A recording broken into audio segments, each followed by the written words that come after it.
কোটা বিরোধী আন্দোলন যে যুবক ছেলেগুলো করেছে ওরা মুজাহিদ, ওদের বিরোধিতা যারা করেছে ওরা সন্ত্রাস। নিরাপদ সড়ক চাই আন্দোলন যে ছেলেগুলো করেছে এক একটা মুজাহিদের বাচ্চা, ওদের বিরোধিতা যারা করেছে এক একটা কুখ্যাত সন্ত্রাস। দেখা তো হবে না আর এই জীবনে, দেখা হবে জান্নাতে ফুল বাগানে, দেখা তো হবে না আর এই জীবনে। তো বন্ধুরা, আবু সাইদ ভাইটির জন্য সবাই দোয়া করবেন, সেজন্য ওই পারে ভালো থাকে। আপনারা দেখেছেন যে সাইদ রংপুরে কিভাবে তাকে সরাসরি গুলি করে হত্যা করা হয়েছে। থানায় ঢুকে পুলিশ সদস্যদের বেধড়ক পেটানো হয়েছে। মঙ্গলবার রাত 9:30টার দিকে কিছু সেনা থানায় ঢুকে পুলিশ সদস্যকে মারধর করেন। এতে করে থানার হাউস অফিসার সহ 5 সদস্য আহত হয়েছেন। হ্যাঁ, এখানে আমাদের ভাইগুলো একদম সঠিক কাজ করছে, থানা গিয়ে পুলিশদেরকে একদম উচিত শিক্ষা দিয়েছে। তো বন্ধুরা, এবার আবু সাইদ ভাইটির মায়ের মুখ থেকে কিছু কথা শুনবো আমরা। আমার অনেক কষ্টের ছেলে, অনেক কষ্ট করে বড় করছি আমি, মা অনেক কষ্ট করে আমার ছেলেরে বড় করছি আমি। আল্লাহ আমার ছেলেরে কেন নিল। তো বন্ধুরা, বুঝতেই তো পারতেছেন তার মা কতটা কষ্ট হয়েছে, তার মায়ের বুক খালি হয়ে গেছে একদম। এবার তার বোনের পক্ষ থেকে কিছু কথা শুনবো আমরা। ভাইয়ের হয় নাই, আমার ভাইয়ের এত মেধা ভাই, আমার ভাই 5-এ বৃত্তি পাচ্ছে, আমার ভাই 8-এ পাচ্ছে, আমার ভাই মেট্রিকে পাচ্ছে, ইন্টারে রংপুর কলেজত ভাই, সরকারি কলেজত স্কলারশিপ পাচ্ছে ভাই। বাপে আমার খুশিতে কান্দিছে ভাই, হাই রে স্কলারশিপ পাচ্ছে ভাই। আমরা মূর্খ মানুষ জানি না এত মেধাবী ছাত্র ভাই, কি জন্য সরকারে মারার অনুমতি দিল ভাই, কি জন্য? আমার ভাই রুকিয়া ভার্সিটি ইংলিশ সাবজেক্ট নিয়ে অনার্স করলো ভাই, 4 বছর হয়েছে ভাই।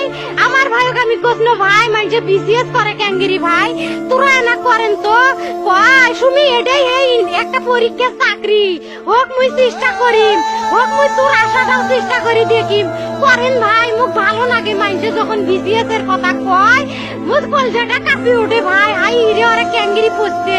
তোরাও ভাই করেন তো, তোমারও না মেলা মেধা, হোক শুনি মুই করিম। আমার ভাই মরার বয়সী হয় নাই, আমার ভাই কৃষক মারার পারমিশন দিল, একটা পাও ভাঙ্গিল না কে, একটা হাত ভাঙ্গিল না কে। আমার ভাই তখন আপন ইচ্ছেই ঘুরি আইলো হয়, কি জন্য 4টে গুলি মারলো আমার ভাই। রোকেয়া বিশ্ববিদ্যালয়ের একটা ছেলে নাম হলো আবু সাইদ, প্রশাসনের ভাইদের সামনে বুক পেতে ধরেছেন, গুলি করো গুলি করো। সত্যি যখন ছেলেটাকে গুলি করা হয়েছে, 4টা গুলি, তার বোন বিলাপ করে কান্নাকাটি করে বলতেছে গুলি ছোড়া হয়েছে। এই গুলি তো শুধু আবু সাইদের দিকে টার্গেট করে ছোড়া হয় নাই, কোটি মানুষের দিকে এই গুলি ছোড়া হয়েছে। মারা গেছে আবু সাইদ, কিন্তু আবু সাইদ সবার প্রতিনিধি। হয়, এখানে ভাইটি একদম সঠিক কথা বলছে। বিড়ালের মতো 500 বছর বেঁচে থাকার কোনো লাভ নাই, সিংহের মতো 1 ঘন্টা বাঁচতে চাই। হাসিনার বাপে দেশ জয় করছে, জিয়াউর রহমান সৈনিক ট্রেনিং দিয়া যুদ্ধ কইরা দেশটারে স্বাধীন করছে, হ্যাঁ তো জেলখানায় বইয়া মশা মারছে। বাহ মামা, তোমার জন্য সাব্বাসি মামা, তুমি যেভাবে কথা বলছো মামা, এরকম ভাবে সবাই কথা বললে অবশ্যই সাহস নিয়ে সবাই কথা বলবেন। আমি প্রধানমন্ত্রিত্ব চাই না, আমরা দেশের মানুষের অধিকার চাই।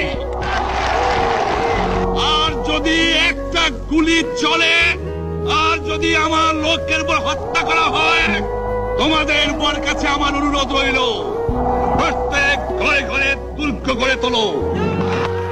আপনারা এখন রেডি হন, আল্লাহ তাআলা যদি তৌফিক দেয়, আমরা ওই যে কারেন্টের খাম্বা আছে না, বিদ্যুতের খাম্বা, ঢাকা শহরের প্রত্যেকটা খাম্বার লগে একটা একটা করে আওয়ামী লীগ বাঁধা রাখবো। আপনারা হাঁটবেন আর পিটাইবেন। শেখ হাসিনা হলো অরিজিনাল অমুসলিম, যার মা হিন্দু, বাপে নমরুদ, পুলাই খ্রিস্টান, এবং শেখ হাসিনার ছেলে জয়, এই দেখেন আপনার যুক্তরাষ্ট্রের জেলখানায় বন্দী, হাজার হাজার কোটি টাকা চুরির দায়ে যুক্তরাষ্ট্রে বন্দী আছে শেখ হাসিনার ছেলে, বাড়ি করতে পারে না। নরেন্দ্র মোদী খেতে পারে না, ওই আপনার ইয়ে পাঠাইছে পারে না, কেউ আনতে পারে না। আমাকে বলছে রাজাকার, রাখো চট্টগ্রামের লক্ষ লক্ষ জনতা, পার্লামেন্টে যখন আমাকে এই কথা বলা হয়েছিল, জাফরুল ইসলাম চৌধুরী বসে আছেন পাশে, প্রধানমন্ত্রী সুদ্ধা, অন্তত 3 শতাধিক পার্লামেন্টের সম্মানিত সদস্যরা সেদিন বসা।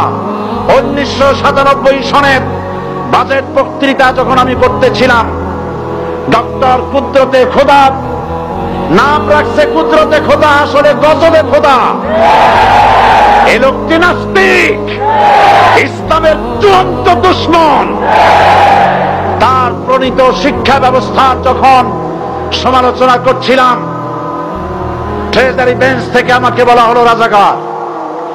আবু সাইদ আমার সন্তান, আবু সাইদের বুকে গুলি লাগার আগে আমার বুকে এই লাল সবুজের পতাকা আছে, আমার বুকে গুলি করো যদি সাহস থাকে।